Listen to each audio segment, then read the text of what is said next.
à tous, bonjour à toutes et bienvenue dans Tech24. Au sommaire cette semaine, imprimer de la peau humaine en 3D. C'est possible grâce au bioprinting. Une start-up de Gironde a mis au point un nouveau procédé pour recréer l'épiderme. Tech à fleur de peau, c'est à suivre. Et puis c'est la première actrice bionique. Elle a joué dans Hunger Games. Elle est équipée d'une prothèse de bras nouvelle génération. Rencontre avec Angel Gifria. Bionic Games, c'est aussi dans un instant. Mais d'abord, l'impression 3D révolutionne la médecine. Et si aujourd'hui on vous proposait d'imprimer de la peau humaine en 3 dimensions? Une start-up bordelaise en coopération avec l'INSERM a mis au point ce procédé de bio-impression par laser. Ça pourrait changer les procédés de tests cliniques, par exemple pour la cosmétique ou l'industrie pharmaceutique, mais pas seulement.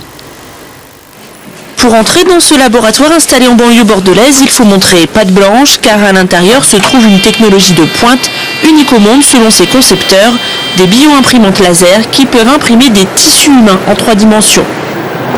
Avant d'imprimer, la première étape c'est la récolte de cellules humaines pour les mettre en culture. Issues de prélèvements hospitaliers, ces cellules sont mélangées à du collagène pour servir d'encre d'impression.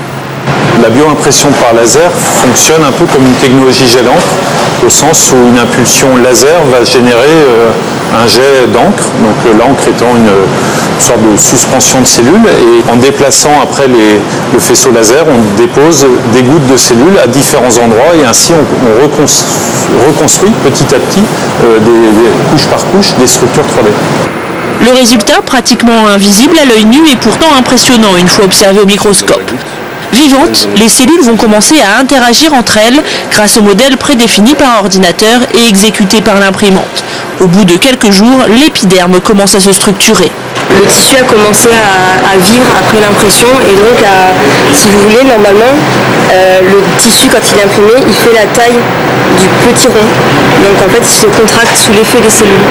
La société et sa vingtaine de salariés qui utilisent pour le moment des imprimantes mises au point avec l'INSERM travaillent à l'élaboration de son propre outil d'impression laser.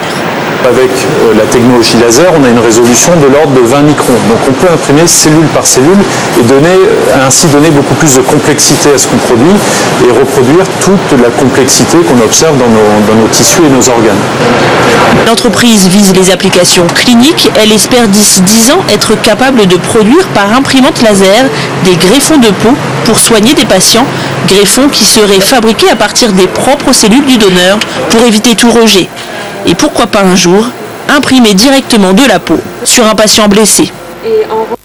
Et pour aller plus loin, retour en plateau avec Guillaume Gralet du magazine Le Point. Guillaume, bonjour. Bonjour. Fabriquer de la peau, c'est fascinant, mais maintenant, on est capable de mettre au point une peau électronique qui va pouvoir se réparer toute seule. Oui, c'est le formidable projet de l'Institut Russell Berry au Technion, et notamment du professeur Hossam Haïk, qui lui travaille sur un polymère truffé d'électrodes qui va permettre de réparer une peau électronique en moins de 10 minutes. Un autre projet, celui de Peter Diamandis, qui avec sa société Human Longevity qu'il a créée avec Craig Venter, vous savez, spécialiste de l'ADN, eh bien, il veut analyser la foule de micros présents dans notre corps, mais surtout régénérer en permanence des enzymes. Vous savez, ces enzymes, ils sont clés dans l'immunité de notre corps. Ils ont tendance à disparaître lorsqu'on vieillit, et lui, il veut les régénérer en permanence. Enfin, le projet absolument génial de l'université Drexel à Philadelphie vise à mettre au point d'extrêmement petits robots. Là, on est à l'échelle du nanomètre, presque de l'angstrom, ça nous rappelle nos cours de physique Marjorie. Ces micro-robots, en fait, vont aller dans notre corps, vont pouvoir apparaître comme des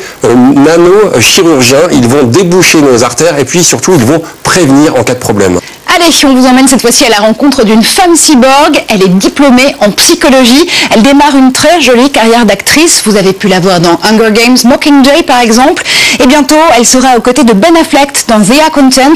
Sa particularité, c'est que c'est la plus jeune personne au monde à porter une prothèse bionique nouvelle génération. Bionic 3, c'est le nom de cette prothèse.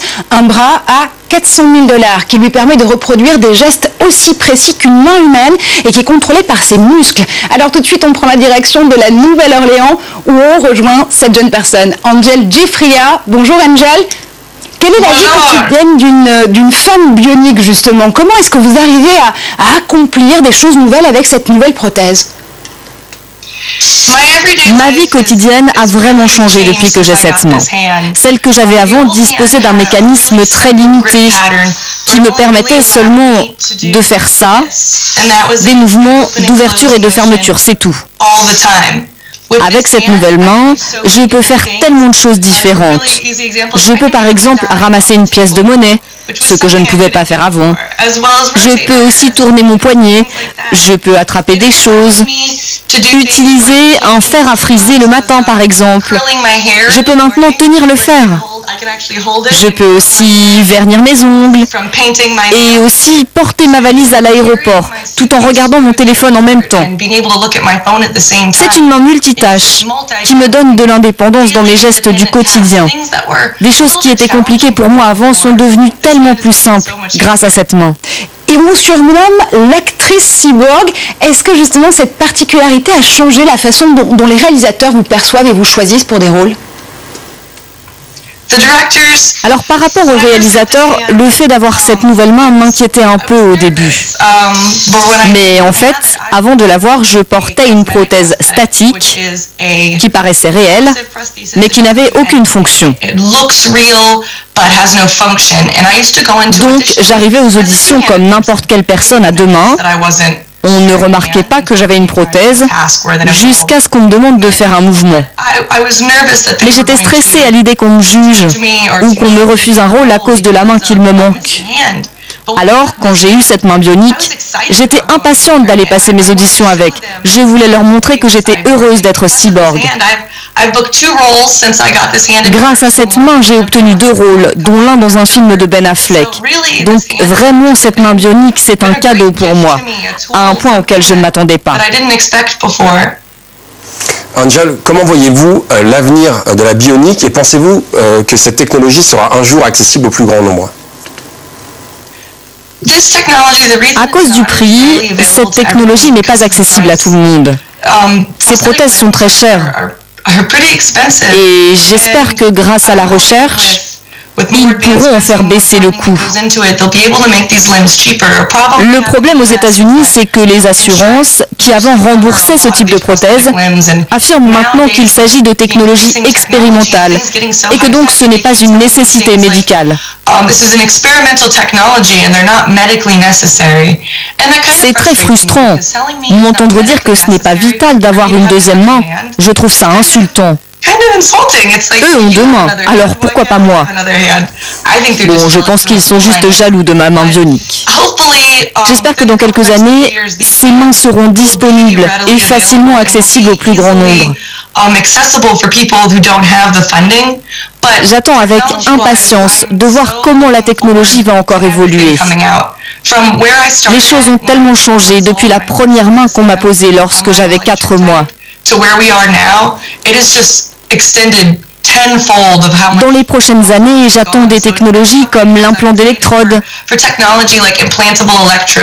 permettrait de ne pas sentir le contact de la prothèse sur la peau, de ne pas me soucier de transpirer et qui rendrait certains gestes un peu techniques plus faciles. Je rêve d'une main complètement articulée. Ma main est multiple, mais une main complètement articulée, ça c'est une vraie main. Donc j'espère qu'un jour ça deviendra la norme, une technologie de base. C'est tellement excitant pour les gens qui n'ont jamais connu ça. Merci infiniment Angel, on continuera bien sûr à suivre cette expérience et vos aventures. Alors Guillaume, on voit bien que justement l'acceptation d'un corps étranger, en l'occurrence, c'est vraiment la clé, notamment quand on porte une prothèse, et plusieurs projets ont été développés pour aider justement, notamment les jeunes enfants, à mieux accepter. Oui, il y a un projet absolument fabuleux qui est celui de Carlos Torres, un étudiant qui habite à Chicago, qui étudie en ce moment en Suède, et puis lui, il s'est dit, eh bien pourquoi ne pas faire participer les enfants à l'élaboration de leurs prothèses? Pourquoi ces prothèses ne pourraient pas avoir la forme de Lego et leur donner, pourquoi pas, la forme d'une grue, d'un engin volant. Bref, on dédramatise totalement le fait de porter une prothèse et les enfants en sont fiers. Il y a un autre projet qui est absolument fabuleux, qui est celui de l'ONG californienne Limbitless Solutions et qui, elle, veut permettre des prothèses imprimées en 3D toujours moins chères. Bref, on rejoint le rêve d'Angel, dont elle vient de nous parler, qui est de rendre vraiment cette technologie accessible à tous. Et la santé est toujours plus connectée. Tout de suite, c'est Test 24.